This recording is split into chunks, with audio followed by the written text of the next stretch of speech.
السلام علیکم۔ یہ ایک سوال آیا ہوا ہے کہ سورہ بقرہ میں اللہ نے جب طلاق دینے کا کہا ہے تو وہ کہتے ہیں کہ جب اپنی عدت پوری کر لیں تو پھر انہیں دستور کے مطابق روکو یا رخصت کر دو، تو طلاق دینے کے بعد روکنے کا کیا تک ہے؟ پھر اگلی ہی آیت میں اللہ نے یہ بھی کہا کہ جب تم عورتوں کو طلاق دے دو اور وہ اپنی عدت پوری کر لیں تو اپنے خاوندوں سے نکاح کرنے سے نہ روکو۔ تو یہاں بھی وہ بات نہیں آ رہی ہے کہ طلاق دینے کے بعد پھر خاوندوں سے ہی نکاح کرنے سے روکنے سے منع کیا جا رہا ہے، اس کا مطلب ایسے ہی کیا جا سکتا ہے۔ جبکہ سورہ طلاق میں اللہ کہہ رہا ہے کہ جب طلاق دو تو عدت میں طلاق دو، یہاں طلاق دینے کے بعد عدت پوری کروا رہے ہیں، تو یہ تو قرآن میں بہت بڑا اختلاف ہے۔ تو آئیے آج اسی کو سمجھتے ہیں۔ اس وقت میرے پاس حافظ نذر احمد والا ترجمہ ہے، پہلے میں ان کا ترجمہ بتا دوں گا، پھر اس کے بعد جو اس کی حقیقی فہم بنتی ہے وہ واضح کروں گا اور ساتھ ساتھ وضاحت ہوتی رہے گی۔ اس وقت میرے پاس حافظ نذر احمد والا ترجمہ ہے، تو پہلے آپ سورہ بقرہ اس کی آیت نمبر 231 اور 232 کو دیکھ لیں،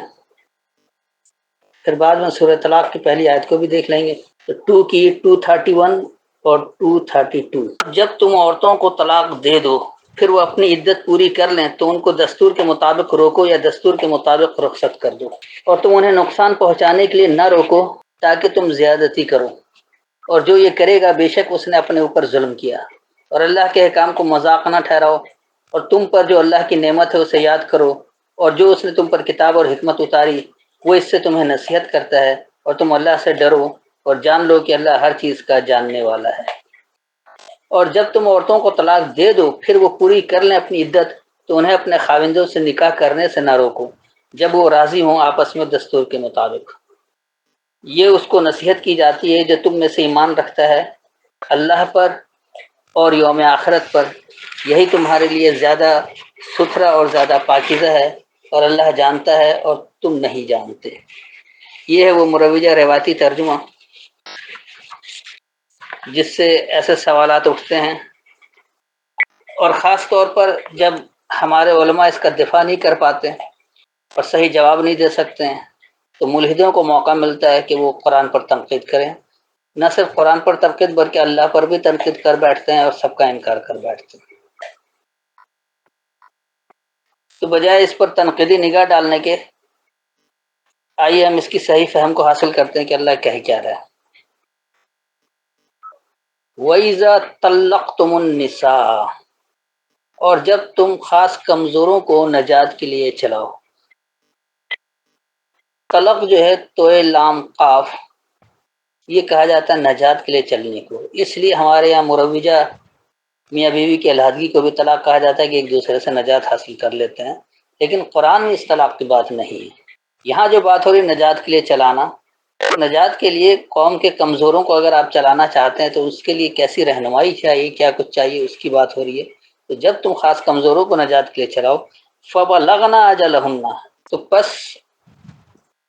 انہیں پہنچاؤ ان کی مقررہ پہچان کی ہوئی مدت۔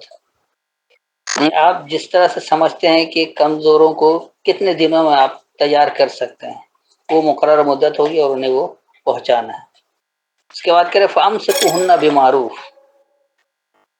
بس انہیں مضبوط روک لو پہچان کروائی ہوئی۔ معروف جو یہ دستور کے مطابق نہیں، پھر دستور کیا ہے یہ کہاں سے پتہ لگے گا؟ کیونکہ ہم قرآن سمجھنے کے لیے قرآن سے باہر نہیں جاتے، لہذا سمجھ لیجئے کہ معروف اللہ اپنی کتاب کو ہی کہتا ہے، عرف پہچان کو کہا جاتا ہے، اور اللہ کی پہچان اللہ کی کتاب کے ذریعے حاصل کی جاتی ہے، اس لیے انہیں مضبوط روک لو پہچان کروائی ہوئی کو۔ اور سرہوہن بمعروف، یا انہیں چلاؤ پہچان کروائی ہوئی کو۔ ولا تمسکوہن، اور تم، یہ بھی یہاں بھی مسک کا ہی مادہ ہے، یہاں روکنے کی بات نہیں ہو رہی کیونکہ یہ پہلے بھی آیا ہے۔ فامسکوہن وہاں بھی مسک تھا مادہ، جس کا مطلب ہوتا ہے مضبوط چمٹنا، مضبوط پکڑ لینا، داخل ہو کر فائدہ حاصل کرنا۔ تو تم انہیں مضبوط نہیں پکڑو ضرارن، نقصان کے لیے، نقصان پہنچانے کو تم انہیں مضبوط نہیں پکڑو، لتعتدوا کہ تم زیادتی کرنے کے لیے۔ ومن یفعل ذلک، اور جو یہ فعل کرے گا وہی فقد ظلم نفسہ، بس یقینی ظلم کیا اپنی نفسیات کو۔ ولا تتخذوا، اور تم نہیں یہ پکڑو آیات اللہ، اللہ کی آیتوں کو ہزوا، ایک مذاق۔ وذکر نعمت اللہ، اور یاد دہانی لو اللہ کی نعمت سے، علیکم جو تم پر ہے، وما انزل علیکم من الکتاب، یعنی جو نازل کیا گیا تم پر الکتاب سے، والحکمت اور اس کے مقاصد سے، یعظکم بہ، تمہیں واعظ کیا جاتا، تمہیں نصیحت کی جاتی ہے اس کتاب کے ذریعے۔ واتقوا اللہ، اور اللہ کے پابند ہو جاؤ۔ واعلموا، اور جان لو یہ، ان اللہ بکل شیء علیم، یہ کہ اللہ ہر ایک شے کو جاننے والا ہے۔ اس آیت میں بہت خاص طور پر جو بتایا گیا ہے کہ جب کوئی کمزوروں کو نجات کے لیے چلائے، کوئی بھی تم میں سے جو کمزوروں کو نجات کے لیے چلانا چاہتا ہے، کمزوروں کا رہنما بننا چاہتا ہے، ان کا مسیحا بننا چاہتا ہے، انہیں بھنور سے نکالنا چاہتا ہے، تو اسے کرنا کیا ہے کہ وہ پہلے انہیں پہنچا دے ان کی مقررہ میعاد، پہچان کرائے مدت، کہ آپ اس کمزور کو 1 مہینے میں تیار کر سکتے ہیں، 2 مہینے میں تیار کر سکتے ہیں، یا 6 مہینے میں تیار کر سکتے ہیں، یا 1 سال میں تیار کر سکتے ہیں۔ اس کی ایک مقرر مدت بنا لے کہ اتنے عرصے میں ہم اسے ساری بات پہنچا دیں گے، تاکہ وہ کمزوری سے نکل کر مضبوطی کی طرف آ جائے۔ اور پھر اس کے لیے کرنا کیا ہوگا کہ آپ اسے انہیں داخل کریں گے پہچان کروائی ہوئی کی بات کو۔ معروف اللہ اپنی کتاب کو کہتا ہے، اس کتاب سے آپ اس کی پہچان کروائیں گے کہ آپ کو کیا عمل کرنا ہے اور کیا نہیں کرنا ہے، اس پر اسے مضبوطی سے چمٹے رہنے کو کہیں گے، یا پھر انہیں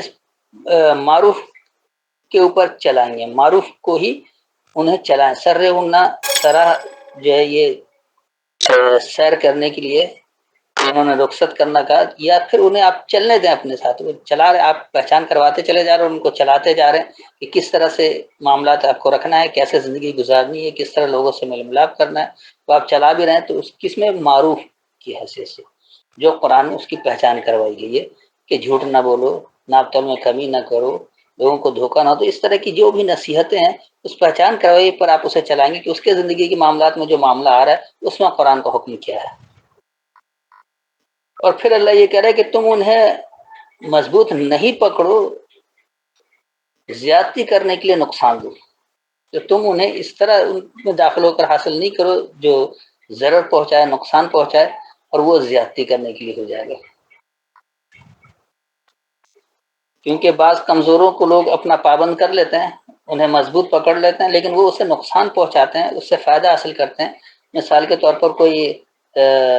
امیر والدین مر گئے اور بچہ اس کا رہ گیا، تو اس کمزور کو لوگ کر لیتے ہیں جائیدادوں پر قبضہ کرنے کے لیے، اس کی دولت پر قبضہ کرنے کے لیے، اسے نقصان پہنچانے کے لیے، تاکہ سب دولت ہتھیا سکے۔ تو ایسے لوگ بھی ہیں۔ تو یہاں اللہ کہہ رہا ہے کہ تم انہیں مضبوط نہیں پکڑو، یا ان میں داخل ہو کر نہیں حاصل کرو نقصان کو، کہ زیادتی کرنے کے لیے ہو۔ اس کے بعد پھر اللہ کہہ رہا ہے کہ جو یہ فعل کرے گا وہی اپنی نفسیات پر یقینی ظلم کرتا ہے۔ جو کوئی ایسا کرتا ہے تو وہ اپنی نفسیات پر یقینی ظلم کر رہا ہے۔ اور پھر اللہ یہ بھی بتا دے رہا ہے کہ تم اللہ کی آیتوں کو ایک مذاق نہ پکڑو۔ اللہ جو تمہیں حکم دے رہا ہے، ظلم زیادتی سے منع کر رہا ہے، اور تم وہ حرکتیں کر رہے ہو، تو یہ اللہ کی آیتوں کا مذاق اڑانا ہو گیا۔ اگر صرف یہ طلاق کی بات ہوتی میاں بیوی کی، تو اس میں وَلَا تَتَّخِذُوا آیَاتِ اللَّهِ ہُزُوًا کا لفظ نہیں ہوتا، کیونکہ یہ تو ایک میاں بیوی کا آپس کا معاملہ ہے۔ اس میں اللہ کی آیتوں کا مذاق کہاں سے بن گیا؟ اللہ کی آیتوں کا مذاق جب بن رہا ہے جب آپ کمزوروں کے ساتھ نقصان پہنچا رہے ہیں، اس کے مال ہتھیانا چاہ رہے ہیں، اس پر زیادتی کرنا چاہ رہے ہیں، تو یہ آپ اپنی نفسیات پر بھی ظلم کر رہے ہیں، اور اللہ کی آیتوں کو بھی آپ نے ایک مذاق پکڑ لیا ہے کہ کیا ظالم کو اتنی چھوٹ ہے، اللہ کے آپ کی پکڑ نہیں ہوگی۔ اس کے بعد پھر اللہ اس کی مزید وضاحت کر دے رہا ہے کہ جو تم پر اللہ کی نعمت ہے اس سے یاد دہانی لو۔ سب سے بڑی نعمت اللہ کی کتاب ہے، اس سے بڑی نعمت کوئی بھی نہیں ہے۔ تو اس لیے اللہ کہہ رہا ہے کہ میری کتاب سے یاد دہانی لو، تم پر یہ سب سے بڑی نعمت موجود ہے، یہاں سے ہدایت لو۔ پھر بھی اگر نہیں سمجھ میں آیا تو یہ اللہ یہ اس میں خود وضاحت کر دے رہا ہے کہ وَمَا أَنزَلَ عَلَيْكُم مِّنَ الْكِتَابِ، یعنی وہ جو تم پر سامنے آ رہا ہے الکتاب سے، تو الکتاب ہی سب سے بڑی نعمت ہے۔ اس سے جو کچھ تمہارے سامنے آ رہا ہے، جو کچھ تم پر نازل ہو رہا ہے، اس میں حکم کیا ہے؟ کتاب اور اس کا حکم، حکمت کہتے ہیں حکم کو۔ آپ حکمت کی وضاحت چاہیں تو سورہ بنی اسرائیل سے لے سکتے ہیں، وہاں اللہ نے تمام احکامات دینے کے بعد کہا کہ یہ ہے حکمت جو ہم نے وہی کی ہے۔ تو حکمت کوئی الگ سے سنت کے نام پر کوئی کتاب نہیں ہے، حدیث کے نام پر کوئی کتاب نہیں ہے، نہ ہی اللہ کے رسول کے کارناموں کے نام پر، ان کی سیرت کے نام پر کوئی کتاب ہے، ایسا کچھ نہیں ہے۔ حکمت الکتاب میں جو حکم ہے اسی کے بارے میں بات ہو رہی ہے۔ اور پھر اس کتاب کے ذریعے تمہیں نصیحت کی جا رہی ہے، تمہیں واعظ کیا جا رہا ہے، تمہیں بتایا جا رہا ہے. اور ایسا کس لیے ہو رہا ہے کہ تم اللہ کے پابند بن جاؤ، اللہ سے بچنے والے بنو، اور جان لو کہ اللہ ہر ایک شے کا جاننے والا ہے، اللہ سے کچھ چھپا ہوا نہیں. اس کے بعد آئیے اگلی آیت. وَإِذَا طَلَّقْتُمُ النِّسَاءَ، اور جب تم خاص کمزوروں کو نجات کے لیے چلا رہے ہو، فَبَلَغْنَ أَجَلَهُنَّ، پس انہیں پہنچاؤ ان کی پہچان کروائی ہوئی مقررہ مدت. فَلَا تَعْضُلُوهُنَّ، پس تم یہ یہاں پر اس کا مادہ ہے تعضلہن، ازل یعنی عین زاد لام. ازل کہا جاتا ہے کہ جس میں آپ ایسے کام کر رہے ہیں کہ جس سے کوئی نقصان پہنچائے، سختی اور پیچیدگی ہو. تو یہاں اللہ کہہ رہا ہے کہ بس تم انہیں سختی اور پیچیدگی نہ پہنچاؤ، ان کے ساتھ وہ معاملات نہ کرو کہ وہ سختی اور پیچیدگی میں آ جائیں. این کہنا یہ کہ وہ پختہ معاہدہ کریں یا وہ جذب ہو جائیں، ازواج ہونا اپنے ساتھیوں میں. اذا ترازو، جب وہ باہم رضامند ہوں، بینہم بالمعروف، اپنے درمیان پہچان کروائی ہوگی. کیونکہ پہچان اللہ کی کتاب ہے، یہاں سے جب آپ کو نصیحت مل جاتی ہے اور وہ باہم رضامندی کے ساتھ اس میں ملنا چاہتے ہیں تو انہیں وہ پختہ معاہدہ کرنے دیں اپنے ساتھیوں کے ساتھ. پھر اللہ یہ کہہ رہے ہیں کہ ذالک یوعظ بہ، یہی تمہیں واعظ کی جا رہی ہے اس کتاب کے ذریعے، من کان منکم یؤمن باللہ، جو ہے تم میں سے اللہ کو ماننے والا، والیوم الآخر، اور آخری دورانیے کو. یعنی ایک تو یہ کہ اللہ کو مانا، اور دوسرا یہ بھی کہ ہمیں ایک دن حساب کتاب بھی دینا ہے. اس کے بعد اللہ کہہ رہے کہ ذالکم ازکا لکم واطہر، تو وہی خوب فروغ دینا ہے تمہارے لیے اور خوب تطہیر ہے. یہ فروغ دینا اور تطہیر کیا ہے کہ آپ اپنے عمل سے کسی بات کو جب آگے دے رہے ہیں، اس کی نشو و نما کر اس کی آبیاری کر رہے ہیں، آپ کو جو کچھ معروف سے مل رہا ہے آپ اس کو عملی زندگی میں بروکار لے کر آ رہے ہیں، اس کے مطابق عمل کر رہے ہیں، یہ اس کا فروغ دینا ہے. اور یہ تطہیر شدہ بات ہے، یعنی کہ آپ اللہ کے کلام میں کوئی ملاوٹ نہیں کر رہے، اللہ کے احکامات کو اسی طرح سے سمجھ رہے ہیں جتنا سمجھنا چاہیے، اس میں کوئی ملاوٹ نہیں کرنا. پھر اس کے بعد اللہ کہہ رہا ہے کہ واللہ یعلم وانتم لا تعلمون، اور اللہ یہ جانتا ہے اور تم یہ نہیں جانتے. اللہ جان رہا ہے کہ تم اگر کسی کو نجات کے لیے چلانے کے لیے آگے بڑھ رہے ہو تو تمہارا مقصد کیا ہے، کیا ادھر دولت کا قبضہ وغیرہ کرنا ہے، یا واقعی نجات کے لیے چلانا ہے، یا صرف دکھاوا کرنے کے لیے آپ معاشرے میں اپنا مقام بنانے کے لیے اس کے لیے کریں. سب کچھ اللہ جانتا ہے، تم نہیں جانتے ہو، اللہ ضرور جانتا ہے کہ تمہارا مقصد کیا ہے، کیا کچھ ہے. تو اللہ کے احکامات کے تحت اگر آپ کام کریں گے تو آپ کو وہ نتیجہ ملے گا، اور نہیں کریں گے تو ہرگز نہیں ملے گا. یہ ایسی کسی اس کی بات نہیں ہے کہ اس کے ذریعے آپ پہچان کر سکتے ہیں اور اس کے ذریعے نہیں کر سکتے. یہ طلاق کی بات ہرگز نہیں، جو ہمارے یہاں مروجہ طلاق ہے اس کی بات تو کسی طور پر. اب جو اس وقت تضاد بتایا کہ یہاں پر تو آپ نے بتایا تھا کہ یہ جب طلاق دو تو مدت شمار کر لو، یعنی اس کے بعد جو پھر وہ عدت کریں. لیکن سورہ طلاق میں آ رہا ہے کہ عدت کے دوران طلاق دو، تو یہ کیا ہو گیا؟ یہاں تو عدت طلاق دینے کے بعد عدت پورا کروا رہے تھے، اور اب کہہ رہے ہیں کہ وہ طلاق میں عدت دو. تو آئیے اس آیت کو بھی سمجھ لیتے ہیں. اس کے لیے آپ سورہ طلاق اور اس کی آیت نمبر 1 دیکھیں، 65 کی 1. یہاں اللہ کہہ رہا ہے کہ اے نبی، امت کو فرما دے جب تم عورتوں کو طلاق دو تو انہیں ان کی عدت کے وقت حالت طہر میں طلاق دو، اور تم عدت کا شمار رکھو، اور تم ڈرو اللہ سے جو تمہارا رب ہے. تم انہیں ان کے گھروں سے نہ نکالو اور نہ وہ خود نکلیں، مگر یہ کہ وہ کھلی بے حیائی کا ارتکاب کریں. یہ اللہ کی حدود ہیں، اور جو اللہ کی حدوں سے آگے نکلے گا، تجاوز کرے گا، تو تحقیق اس نے اپنی جان پر ظلم کیا. تمہیں خبر نہیں ممکن اللہ اس کے بعد رجوع کی کوئی اور بات سبیل پیدا کر دے. یہ ان کا مروجہ روایتی ترجمہ، جہاں سے ایسے سوالات ہوتے ہیں. مزے کی بات یہ کہ یہاں دیکھیں مخاطب یا ایھا نبی کر کے کیا گیا کہ نبی کو مخاطب کیا گیا. کیا نبی نے کسی عورت کو طلاق دیا ہے؟ کوئی تاریخی طور پر بھی یہ ثابت کر دے؟ ایسا ہی نہیں. لیکن جب اللہ قرآن میں کہہ رہا ہے کہ نبی تم طلاق دو لوگوں کو، اب انہوں نے بریکٹ میں اس کے یعنی کہ تضاد کو دور کرنے کے لیے یہ لگا دیا کہ امت کو فرما دے. یہاں امت کو فرما دے کا لفظ ہے ہی نہیں. اللہ صاف کرائیے. دیکھیے اس آیت میں دراصل اللہ کی ہدایت کیا ہے وہ سمجھیں. یا ایھا النبی، اے یہ خاص خبر دینے والی، اذا طلقتم النساء، جب تم خاص کمزوروں کو نجات کے لیے چلاؤ، فطلقوہن، بس انہیں نجات کے لیے چلاؤ، لعدتہن، ان کی تیاری کے لیے، وَأَحْصُوا العدۃ، اور حصار میں رکھو خاص تیاری کو، وَاتَّقُوا اللَّهَ رَبَّكُمْ، اور تم اللہ سے بچنے والے بنو جو تمہارا رب ہے، تمہیں بتدریج پروان چڑھانے والا ہے، لا تخرجوہن من بیوتہن، تم انہیں نہیں نکالو گے ان کی کتابوں سے، ولا یخرجن، اور نہ وہ نکلیں، الا ان یاتیانا، سوائے یہ کہ وہ دے دیں، بفاحشۃ مبینہ، بیان کی ہوئی یعنی وضاحت والی، حد سے زیادہ بڑھنے کو، فحش کہا جاتا ہے حد سے بڑھنے کو،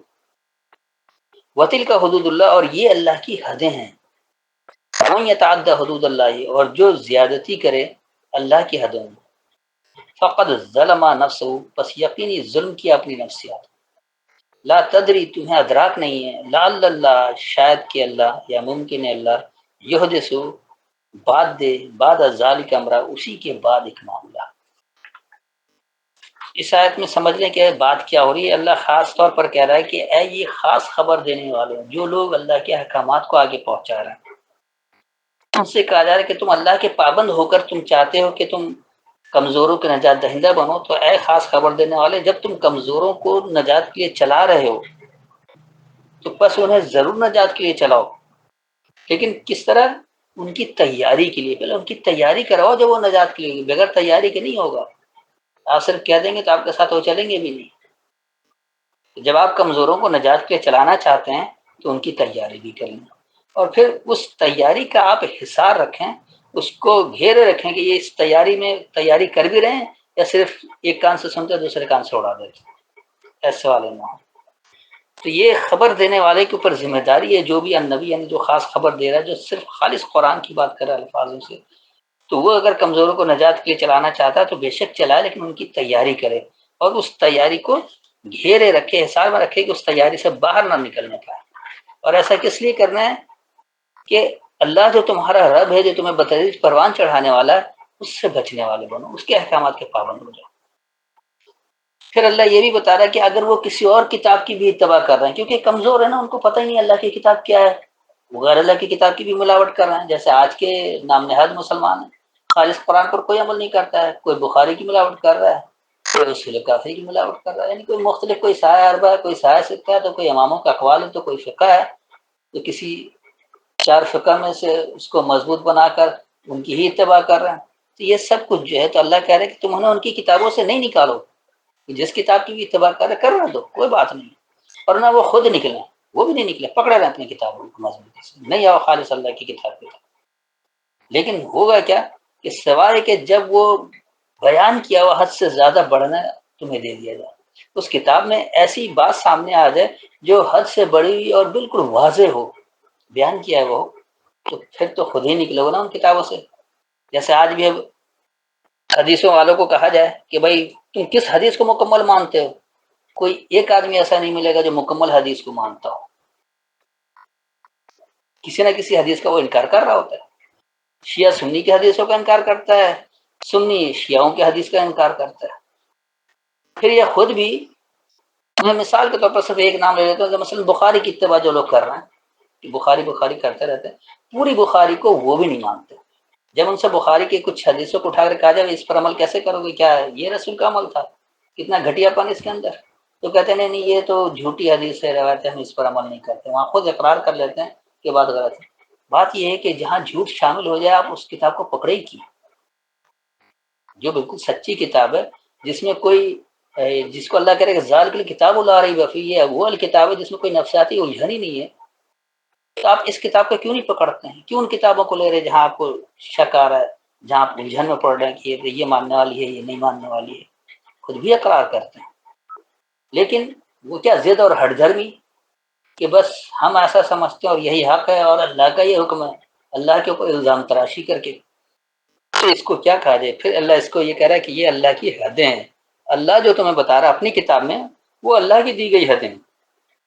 تو جو بھی اللہ کے حدود سے تجاوز کرے گا، اس میں آگے بڑھ رہا ہے، تو وہ اپنی ہی نفسیات پر ظلم کر رہا ہے، اپنی سوچ پر ہی ظلم کر رہا ہے۔ پھر اللہ یہ بھی کہہ رہا ہے کہ شاید تو تمہیں اس بات کا ادراک بھی نہیں ہے کہ اللہ اس بات کے بعد ہی وہی معاملہ تمہیں دے دے،